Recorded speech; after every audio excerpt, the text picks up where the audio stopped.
Hello friends, welcome back to our YouTube channel Anesthesia Tech Zone.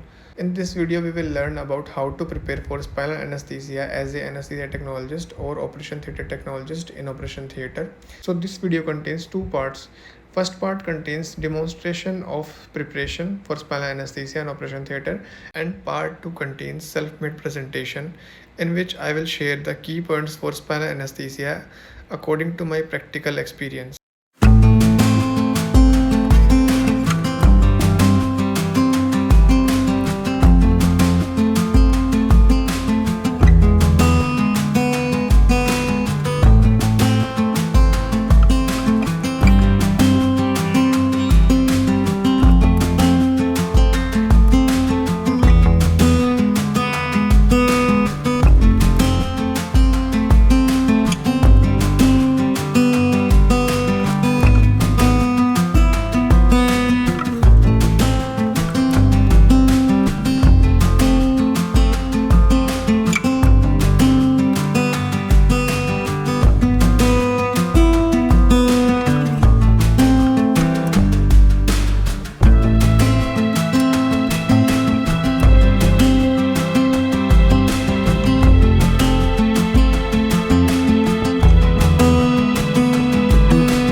By the end of this video, you will be able to learn step-by-step setup for spinal anesthesia procedure. So let's get started. Spinal anesthesia. It is a type of central neuraxial block. ये एक तरह का central न्यूरैक्सियल block है. इसको central न्यूरैक्सियल block क्यों बोलते हैं? क्योंकि ये स्पाइनल कोड से रिलेटेड है. स्पाइनल कोड एक पार्ट है सेंट्रल नर्वस सिस्टम का, तो ये डायरेक्टली इफेक्ट करता है स्पाइनल कोड और स्पाइनल कोड की नर्व्स को, तो इसलिए इसको सेंट्रल न्यूरैक्सियल ब्लॉक कहा जाता है. लोकल एनेस्थेटिक ड्रग विद और without adjuvants are administered in subarachnoid space below the level of spinal cord mostly within the region of L3 L4 और L4 L5 in adults, while in children most commonly chosen site is L4 L5. तो इसमें बता रहे हैं कि जो सबएक्नोड space होता है उसमें ये ड्रग इंजेक्ट किया जाता है. और किस लेवल पे इंजेक्ट करते हैं? अडल्ट्स की अगर हम बात करें तो L3 L4 या फिर L4 L5 में, और बच्चों में हम बात करें तो L4 L5 रीजन में इसको इंजेक्ट किया जाता है मोस्टली. क्यों? क्योंकि अडल्ट्स की अगर हम बात करेंगे तो L1 रीजन तक स्पाइनल कोड होती है. तो अगर स्पाइनल कोड को अगर डायरेक्टली हमारी निडल हिट करती है या फिर उसमें ड्रग इंजेक्ट हो जाता है तो चांसेस होते हैं कि नर्व डैमेज हो सकता है. तो इसलिए क्या किया जाता है, स्पाइनल कोड से जस्ट एक तो लेवल छोड़ के ये ड्रग इंजेक्ट किया जाता है. बच्चों में L4 L5 इसलिए चुना गया है क्योंकि बच्चों में स्पाइनल कोड का लेवल L3 तक माना जाता है, तो बच्चों में spinal drug L4 L5 region में इंजेक्ट किया जाता है. It is given for procedures of lower abdominal pelvic region and lower limb surgeries. तो जैसा कि हम जानते हैं स्पाइनल कोड L1 तक एंड हो जाती है, उसके बाद में उसके नर्व फाइबर्स इजेक्ट आउट होते हैं. तो नर्व फाइबर सप्लाई है वो कहाँ कहाँ पे होती है? Lower limb, lower abdominal area और पेल्विक रीजन में सप्लाई होती है. तो अगर हम वहाँ पे ड्रग देंगे तो वही पोर्शन सिर्फ हम नम कर पाएंगे, एनास्थेटाइज कर पाएंगे. तो ये किस केस के लिए यूज़ होएगा? Lower abdominal, pelvic region and lower limb regions के लिए. तो अब हम ये डायग्राम की हेल्प से समझने की कोशिश करते हैं कि स्पाइनल एनेस्थीसिया दिया कैसे जाता है. तो लेट्स एज्यूम कि ये जो है हमारा पेशेंट, ये अभी ओटी टेबल पर बैठा हुआ है, तो ठीक है, और ये इसके पैर है ऐसे सीधे, ठीक है, ये इसके हाथ आगे. ये पेशेंट का फ्रंट साइड का एरिया है और ये बैक साइड का एरिया है. तो जो स्पाइनल एनेस्थीसिया इंजेक्ट किया जाता है वो निडल के थ्रू यहाँ से इंजेक्ट करते हैं, ठीक है, यहाँ से. तो अब हम देख लेते हैं कि स्पाइनल निडल कैसे सबएक्नोड स्पेस तक पहुंचती है. तो आपको ये डायग्राम दिख रहा होगा, ये स्पाइनल निडल है. तो ये स्किन को पहले पियर्स करती है, जैसे कि ये हमारी स्किन है. इसके बाद में स्किन के बाद में जो नेक्स्ट पोर्शन आता है वो होता है हमारा सबक्यूटेनियस टिश्यू, जो स्किन के जस्ट अंदर होता है. उसके बाद में हम पहुंचते हैं सुप्रास्पाइनस लिगामेंट्स तक. सुप्रास्पाइनस लिगामेंट्स इन स्पाइनस प्रोसेसेस को बाउंड्री से कनेक्ट करते हैं, जैसे कि आखिरी पॉइंट से। उसके बाद में सुप्रास्पाइनस के बाद में आता है हमारा इन्फ्रास्पाइनस लिगामेंट, जो कि ये इनके अंदर है, ये बीच में, ये बीच वाला पोर्शन जो है, ठीक है। इसके थ्रू निडल हमारी पहुंचती है अंदर। इन्फ्रास्पाइनस के बाद में आता है लिगामेंटम फ्लेवम, यहाँ पे आता है लिगामेंटम फ्लेवम। लिगामेंटम फ्लेवम को पंचर करने के बाद में हमारा आता है एपिड्यूरल स्पेस। एपिड्यूरल स्पेस को पंचर करने के बाद आता है ड्यूरामेटर। ड्यूरामेटर के बाद में आता है एरेक्नोइड मैटर। एरेक्नोइड मैटर के बाद में आता है सब एरेक्नोइड मैटर, जो कि ये यहाँ पर है, ठीक है, जिसके अंदर CSF फ्री फ्लो करता है। तो ये ड्रग हमारा इसी पोर्शन में इंजेक्ट करते हैं, सब एरेक्नोइड स्पेस में, ठीक है। तो पता कैसे लगता है कि निडल हमारी सब एरेक्नोइड स्पेस तक पहुंच चुकी है? तो जैसे ही निडल यहाँ तक पहुंचेगी, इस पोर्शन से जब हम इसको बाहर निकालेंगे पंचर निडल को, तो इस कैथेटर के थ्रू फ्री फ्लो होगा CSF का। तो ये हमारा कन्फर्मेशन साइन होता है कि हम सब एरेक्नोइड स्पेस तक पहुंच गए हैं, ठीक है। और यहाँ पर पहुँचने के बाद में ड्रग इंजेक्ट कर दिया जाता है इसके थ्रू, लोकल एनेस्थेटिक, ओके। तो हमने डायग्राम की हेल्प से थोड़ा समझने की कोशिश की है। उसके बाद हम बात कर लेते हैं basic requirements for spinal anaesthesia setup. तो पहला है स्टेराइल स्पाइनल सेट या फिर spinal tray. It includes A sterile gown, cut sheet, sponge holder, kidney tray. तो ये सारी चीज़ें स्पाइनल सेट के अंदर पहले से आती हैं। इसको ऑटोक्लेव करवाया जाता है मोस्टली स्टेराइल करवाने के लिए। उसके बाद में हमको क्या चाहिए? Sterile gloves, sterile gauze pieces, syringes 5cc, 2cc. 2cc is for local infiltration, 5cc is for drug injecting. Antiseptic solution povidone, iodine और क्लोरेक्सिडिन। उसके बाद में स्टर्लियम, स्पाइनल निडल। स्पाइनल निडल भी अलग अलग साइजेस की आती हैं और अलग अलग टाइप्स की आती हैं, तो ये इसके बारे में हम बाद में बात करेंगे। पर मोस्टली जो अडल्ट में यूज़ होती है वो 25 गेज और 27 गेज, इसमें भी 25 गेज मोस्ट प्रेफर की जाती है। Local anaesthetic drug for infiltration, mostly lox 2% लिया जाता है लोकल इन्फिल्ट्रेशन के लिए, ताकि स्पाइनल निडल का पेन पेशेंट को ना हो। उसके बाद में spinal drug 0.5% bupivacaine heavy mostly used. इसकी जगह लीवोब्यूपीवेकिन, रोपीवेकिन भी यूज़ कर सकते हैं, पर मोस्टली जो ड्रग यूज़ किया जाता है वो 0.5% ब्यूपीवेकिन हैवी होता है। गोल्डन की पॉइंट्स फॉर स्पाइनल एनेस्थीसिया। तो पहला पॉइंट है हमारा, start crystalloid administration before the procedure going to start and at least 1 litre of crystalloid should be administered as it acts to prevent hypotension, nausea, vomiting and post spinal headache.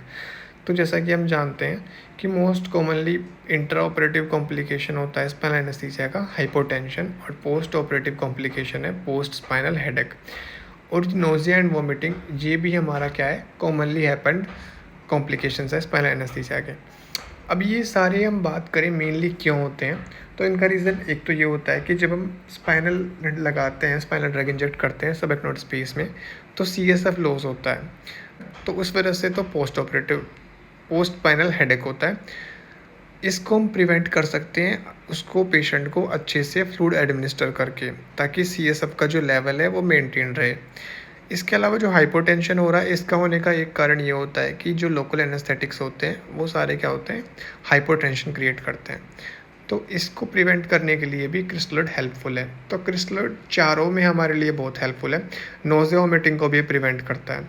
उसके बाद में position the patient is in slight Trendelenburg position, also called as head low position, 15 to 20 degree head down after the administration of spinal anesthesia as it acts to prevent the hypotension, because in this position it will increase the venous return from the legs and pelvic region and reduces the chance of hypotension। तो इसमें बताया जा रहा है कि patient को spinal anaesthesia देने के बाद उसको लिटाया जाता है सुपाइन पोजीशन में। उसके बाद में टेबल को जो है वो स्लाइटली हेड टिल्ट किया जाता है। आप ये लोग सोच रहे होंगे कि पेशेंट को अगर हम ट्रेंडलबर्ग पोजीशन में करेंगे तो जो ड्रग है वो ऊपर सेटल हो सकता है, पर 15 से 20 डिग्री टिल्ट करने पर इतना कोई ख़ास फ़र्क नहीं पड़ता है ड्रग की सेटल होने में, तो इतना हम कर सकते हैं। और ये हमारे लिए बहुत हेल्पफुल होगा हाइपोटेंशन को मैनेज करने के लिए। कैसे? क्योंकि जब अगर हम ट्रेंडलबर्ग पोजीशन करेंगे तो हमारा लेग वाला एरिया, जो लोअर लिम्स वाला एरिया है, वो स्लाइटली ऊपर हो जाता है हेड एरिया से। तो इसकी वजह से क्या होता है, जो वेनस रिटर्न होता है वो इंक्रीज़ हो जाता है पैरों का और पेल्विक रीजन का। इस वजह से हमारे हाइपोटेंशन के चांसेस कम हो जाते हैं। Next point, oxygenate the patient to prevent hypoxia. तो एक बार पेशेंट की पोजिशनिंग करवाने के बाद में हम पेशेंट को ऑक्सीजन मास्क लगा देंगे। इससे क्या होगा, पेशेंट को हाइपोक्सिया नहीं होगा, सांस लेने में दिक्कत नहीं होगी, और इसकी वजह से नोज़िया और वोमिटिंग भी प्रिवेंट किया जा सकता है। उसके बाद में नेक्स्ट पॉइंट है, monitor the vitals of the patient during the procedure. तो जैसा कि हम जानते हैं स्पाइनल ट्रैक्ट के कॉम्प्लिकेशंस है, ब्रेडिकार्डिया, हाइपोटेंशन वगैरह, तो इन सब का ध्यान रखने के लिए हमारे पास मॉनिटर है, तो मॉनिटरिंग प्रॉपरली होनी चाहिए। उसके बाद में attach warming device to prevent shivering. तो जैसा कि हम जानते हैं कि ओटी का टेम्परेचर 20 से 24 डिग्री के सेल्सियस के बीच में सेट किया जाता है, तो इस वजह से पेशेंट के शिवरिंग के चांसेस बढ़ जाते हैं। तो शिवरिंग को प्रिवेंट करने के लिए वार्मिंग डिवाइस अटैच किया जाता है। एक ये भी फैक्टर है कि स्पाइनल एनेस्थीसिया देते हैं तो हाइपोटेंशन क्रिएट होता है उससे, तो उस वजह से भी हीट लॉस होता है पेशेंट का, तो उसमें भी शिवरिंग के चांसेस बढ़ते हैं, इसलिए वार्मिंग डिवाइस लगाना ज़रूरी है। वरना अगर पेशेंट शिवर करेगा तो सर्जरी टीम को भी अपने प्रोसीजर करने में डिफ़िकल्टी होती है, तो इसलिए वार्मिंग डिवाइस लगाना चाहिए। The whole spinal anesthesia procedure must be performed in sterile technique to prevent any kind of infection. तो स्पाइनल एनेस्थीसिया देते टाइम हमको स्टेरिलिटी का खास ध्यान रखना चाहिए, क्योंकि इसकी वजह से पेशेंट को बहुत हाई रिस्क इन्फेक्शंस हो सकते हैं।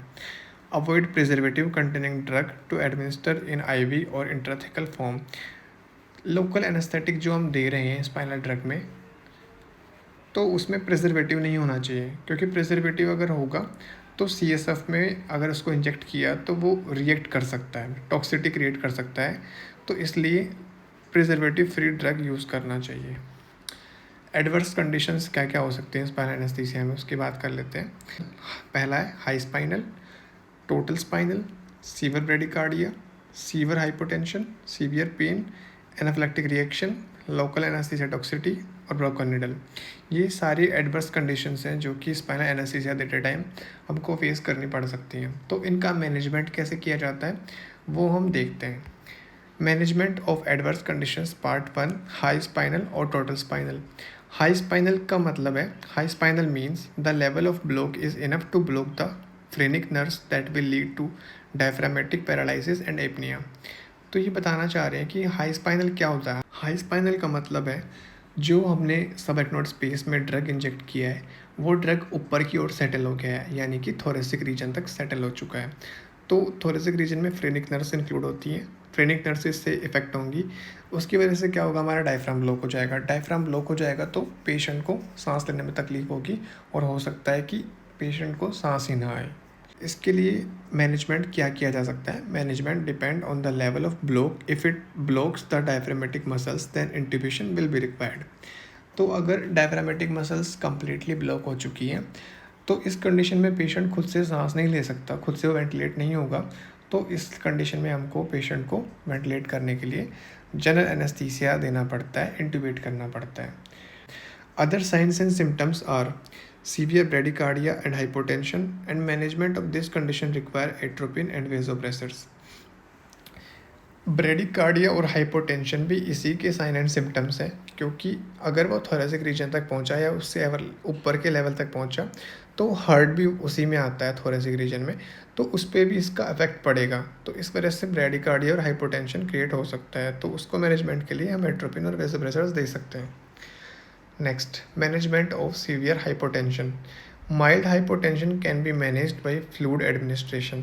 तो माइल्ड हाइपोटेंशन को हम मैनेज कर सकते हैं क्रिस्टलॉइड दे के, क्रिस्टलॉइड फ्लूइड एडमिनिस्ट्रेशन करके।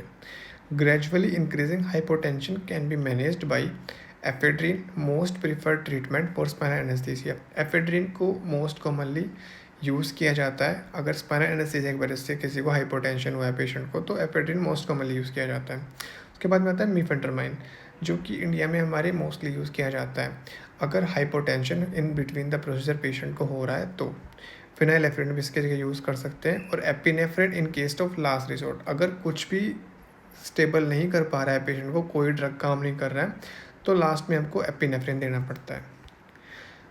Next, management of severe bradycardia.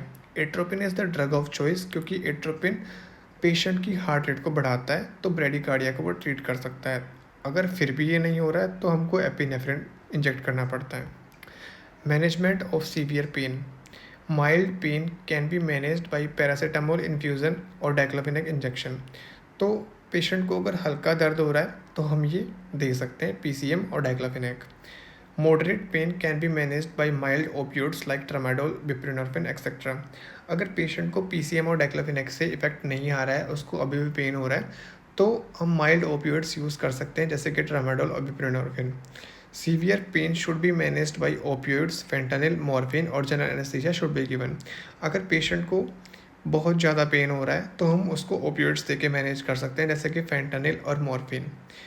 और फिर भी अगर नहीं हो रहा है पेन मैनेजमेंट तो फिर हमको जनरल एनेस्थीसिया देना पड़ता है, क्योंकि पेन की वजह से पेशेंट का मूवमेंट होता है। मूवमेंट होगा तो सर्जिकल टीम अपना सर्जरी अच्छे से परफॉर्म नहीं कर पाएगी और उसके साथ में पेशेंट को हाइपोक्सिया हो सकता है। Next, management of local anaesthesia systemic toxicity. इसको हम लास्ट बोलते हैं, लोकल एनेस्थीसिया सिस्टमिक टॉक्सिसिटी। इससे रिलेटेड हमारे एग्जाम में एक क्वेश्चन आया था। Signs and symptoms are seizures, unconsciousness, respiratory depression, bradycardia, hypotension and cardiac arrest. ये सारे साइंस एंड सिम्टम्स हो सकते हैं लास्ट के। इससे हमको क्या सीखने को मिला कि लोकल एनेस्थीसिया सिस्टमिक टॉक्सिसिटी में हमारा नर्वस सिस्टम इफेक्ट होता है, हमारा रेस्पिरेटरी सिस्टम इफेक्ट होता है और हमारा कार्डियक सिस्टम अफेक्ट होता है। तो उन्हीं के साइंस एंड सिम्टम्स हमको देखने को मिलते हैं इसके अंदर। मैनेजमेंट की अगर हम बात करें, stop the injection immediately, call for help, activate emergency. Next, management of airway, patent and breathing, administrate 100% oxygen and bag mask ventilation if needed. तो हमको एयरवे पेटेंट रखना है पेशेंट का, ब्रीथिंग 100% ऑक्सीजन पेशेंट को एडमिनिस्टर करनी है और ज़रूरत अगर पड़ी तो बैग मास्क वेंटिलेशन भी करना पड़ सकता है। Seizure control management. तो जैसा कि हमने देखा नर्वस सिस्टम अफेक्ट होता है तो उसकी वजह से सीजर्स पेशेंट को आ सकते हैं, तो उनको कंट्रोल करना है तो बेंजोडियाजेपिन्स, मिडाजोलम हम दे सकते हैं। सर्कुलेशन सपोर्ट की अगर हम बात करें, जिसमें ब्रेडिकार्डिया और हाइपोटेंशन और कार्डियक अरेस्ट भी हो सकता है, तो इसमें हम ठीक करने के लिए, मैनेज करने के लिए आईवी फ्लूइड एडमिनिस्टर कर सकते हैं। एंड इफ ब्रेडी और hypotension occurs, vasopressors may be administered by IV. Intravenous route के थ्रू हम वेजोप्रेसर्स इंजेक्ट कर सकते हैं पेशेंट को अगर ब्रेडिकार्डिया और हाइपोटेंशन हो रहा है तो। लिपिड इमल्शन थेरेपी हमको शुरू करनी है, 20% इंट्रा लिपिड इमल्शन, जो कि लोकल एनेस्थीसिया सिस्टमिक टॉक्सिसिटी का एंटीडोट की तरह काम करता है, ये उसको ठीक करता है। इनिशियल बोलस अगर हम बात करें तो 1.5 ml पर kg ओवर 1 मिनट हमको देना है। कंटिन्यूस इन्फ्यूजन 0.25 ml पर kg पर मिनट फॉर 30 to 60 मिनट्स। तो ये हम बात कर लिए 20% इंट्रालिपिड इमल्शन की। Next, management of anaphylactic reaction. ये एनाफिलेक्टिक रिएक्शन का मतलब है कि सीवियर एलर्जिक रिएक्शन हुई है पेशेंट को। इसको मैनेजमेंट कैसे किया जा सकता है? Steps for management: stop administration of suspected drug. Next, call for help, activate emergency response. Now give 100% oxygen. Now administer IV और आईएम एड्रेनालिन, जिसको हम एपिनेफ्रिन भी बोलते हैं, एंड एनाफिलेक्टिक रिएक्शन में ये ड्रग ऑफ चॉइस होता है। Next, start rapid ivy fluids, give antihistamines, steroids and bronchodilators. जब एनाफिलेक्टिक रिएक्शंस होती हैं तो हमारी बॉडी में एलर्जिक रिएक्शंस हो रही हैं। इसका मतलब क्या होता है? एलर्जिक रिएक्शन हो रही है, तो एंटीहिस्टामिन्स देने होते हैं हमको, स्टेरॉइड्स देना होता है और ब्रोंकोडायलेटर, क्योंकि एलर्जिक रिएक्शन के टाइम पे चांसेस होते हैं ब्रोंको कॉन्स्ट्रिक्शन के, तो उसको प्रिवेंट करने के लिए, उसको मैनेज करने के लिए ब्रोंकोडायलेटर्स हमको देने पड़ते हैं पेशेंट को। Next, ICU observation and documentation. उसके बाद में पेशेंट को आईसीयू शिफ्ट करना है एक बार मैनेजमेंट अच्छे से होने के बाद में, ताकि पेशेंट को अगर बाद में इसके इफेक्ट्स आते हैं एनाफिलेक्टिक रिएक्शन के तो हम उसको मैनेज कर सकें, मॉनिटर कर सकें। तो प्रॉपर मॉनिटरिंग के लिए हम पेशेंट को आईसीयू में शिफ्ट करते हैं और इसी के साथ में हमको प्रॉपर डॉक्यूमेंटेशन करना है कि हमने कौन कौन से ड्रग दिए हैं, कैसे हमने मैनेज किया है। Next, management in case of broken needle. Inform your senior anaesthesiologist, neurosurgeon and orthopaedic surgeon immediately. Do not try to reinsert another needle. अगर हमने फिर से उसी निडल, टूटी हुई निडल के ऊपर दूसरी निडल इंसर्ट करने की कोशिश की तो जो डैमेज के चांसेस हैं वो बढ़ जाएंगे, तो हमको दूसरी निडल उसके ऊपर री इंसर्ट नहीं करनी है। Keep the patient relaxed and prevent excessive movements by making him clear with the instructions. अगर पेशेंट को ये पता लगा कि निडल टूट के उसके पीछे रीढ़ की हड्डी में फंसी हुई है तो वो शांत नहीं रह पाएगा, वो मूवमेंट करेगा। तो उन मूवमेंट्स की वजह से क्या हो सकता है, जो वो ब्रोकन निडल है वो और अंदर इंसर्ट हो सकती है। तो हमको पेशेंट को कामनेस प्रोवाइड करानी है, उसको शांत रहने को बोलना है, उसको मूवमेंट नहीं करने को बोलना है। मोबाइल एक्सरे और CT scan use to detect the position of the needle. हम मोबाइल एक्सरे या फिर सीटी स्कैन यूज़ कर सकते हैं निडल की पोजीशन डिटेक्ट करने के लिए। उसके बाद में prepare for surgical removal of needle. Document everything. Tips: use a good quality spinal needle. Avoid bending of needle. If found high resistance, do not pressurize it. Withdraw and try to reattempt it. Quality की spinal needle use करनी चाहिए जो कि single time होनी चाहिए, single time use होनी चाहिए। उसके बाद में avoid bending of needle. Needle को बेंड नहीं करना है, हमको एक्सेसिव प्रेशर निडल पर नहीं डाल रहा है। अगर निडल अंदर नहीं जा रही है, इंसर्ट नहीं हो पा रही है, तो हमको उसको प्रेशराइज नहीं करना है, उसको विड्रॉ बाहर निकालना है और उसको फिर से रीअटेम्प्ट करना है। तो ये जो सारी डिटेल्स मैंने आपको बताई हैं, ये मेरे प्रैक्टिकल एक्सपीरियंस के बेसिस पर हैं। ये सारा मैनेजमेंट भी मैंने प्रैक्टिकल एक्सपीरियंस के तौर पे सीखा है, जो मैंने आपको बताने की कोशिश की है। तो इसके बाद में जो नेक्स्ट वीडियो हम बनाएंगे वो होगा एमसीक्यू बेस्ड। स्पाइनल एनास्थीसिया से रिलेटेड जितने भी एमसीक्यूज़ होंगे, मोस्ट इंपॉर्टेंट एमसीक्यूज़ जो एग्ज़ाम में भी रिपीट हुए हैं, उन सारों को हम देखने वाले हैं। जितने मेरे से बन पाएंगे मैं आपको नेक्स्ट वीडियो में प्रोवाइड करवाऊँगा एमसीक्यू। तो ये हमारे एग्ज़ाम के पॉइंट ऑफ द व्यू से बहुत इंपॉर्टेंट होने वाले हैं। तो thank you for watching this video. मिलते हैं नेक्स्ट वीडियो में।